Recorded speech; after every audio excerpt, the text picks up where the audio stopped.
Students, আমি periodic table থেকে পরপর যে ভিডিওগুলো করছি তার মধ্যে নেচার অফ অক্সাইডস একটা খুব ইম্পর্টেন্ট টপিক। এটা তোমাদেরকে জানতে হবে, এখান থেকে খুচরো অনেক সময় প্রশ্ন হয়। যেমন ধরো অ্যাসিডিক অক্সাইড কোনগুলো না, নন মেটালের ক্ষেত্রে অ্যাসিডিক অক্সাইড হচ্ছে SO2, SO3, P4O6, P4O10, CO2 etcetera. মেটালের ক্ষেত্রে অ্যাসিডিক অক্সাইড হচ্ছে Mn2O7, CrO3, V2O5।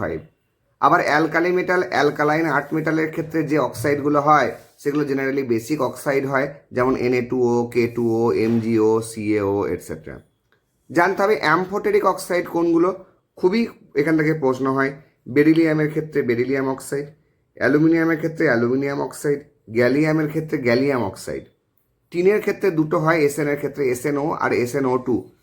পিবির ক্ষেত্রে দুটো হয়, PbO, PbO2। জিঙ্কের ক্ষেত্রে হয় ZnO। উভধর্মী অক্সাইড অর্থাৎ অ্যাম্ফোটেরিক অক্সাইড, এই কটা মাত্র অ্যাম্ফোটেরিক অক্সাইড, এর বাইরে আর কোনো অ্যাম্ফোটেরিক অক্সাইড হয় না। এবারে তোমাদের একটা কোশ্চেন দেয়, সেটা হচ্ছে নেচার অফ অক্সাইডের ক্ষেত্রে বলে যে কার অ্যাসিডিটি সব থেকে বেশি। এটা মনে রাখার একটা সহজ ট্রিক্স হচ্ছে, তোমাকে যে কম্পাউন্ডগুলো দেবে সেক্ষেত্রে প্রত্যেকটা কম্পাউন্ডে অক্সিজেনের পার্সেন্টেজ বের করে নেবে। যার ক্ষেত্রে অক্সিজেনের পার্সেন্টেজ বেশি সেটা মোর অ্যাসিডিক। ক্লিয়ার? যেমন ধরো N2O3, N2O4, N2O5। এখানে দুটো এনের জন্য 3টে ও, দুটো এনের জন্য 4টে ও, দুটো এনের জন্য 5টা ও। অক্সিজেনের পার্সেন্টেজ বেশি হচ্ছে এক্ষেত্রে, অর্থাৎ চোখ বুঝে বলে দেবে এটা অ্যাসিডিটি সব থেকে বেশি।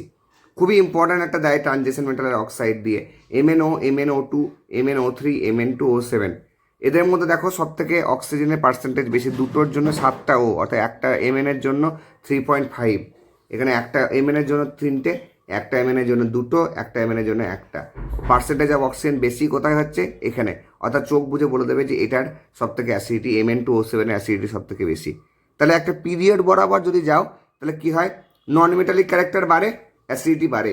আর যদি একটা গ্রুপ বরাবর যাও তখন কি হয়? মেটালিক ক্যারেক্টার কি হচ্ছে? বাড়ছে, বেসিক স্ট্রেংথ বাড়ছে।